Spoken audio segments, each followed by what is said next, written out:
بأن ننوه بأن المرأة هي أخت حسين بدر الدين الحوثي من الرضاعة. أكلوا علينا لجنات ونزلوا علينا لجنات، فتشوا بيوتنا، بهدلوا حياتنا، طردونا، رجموا علينا سنة على رجل الليلة وهم يرجموا فوقنا. ما كان يخلونا نتهنى هنومنا من المغرب تا الفجر. كل آخرة شعوثوا على زوجي الحتى ابتلى بمصيبة. لكن بدي ما أقول لهم ليش تخرجوني من بيتي؟ ليش تعملوا علينا كذا؟ هم متحوثة، هم نفوسهم وعاملة لهم أخبار وعاملة لهم دين من عقولهم، دين فاسد، دين ضالة، كفرة عدوان الله، ولا يخافوا الله ولا رسوله، فلا يجوز إخراج مسلم من بيته.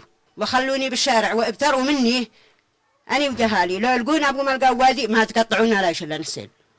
لحقوا تهددوني بالماء ومنعوني من الماء، منعوني من حطب من بلادي، من بلاد جهالي من بني ويس، منعوني من لا يسرحوا جهالي يربعوا، منعوا جهالي من مدارس.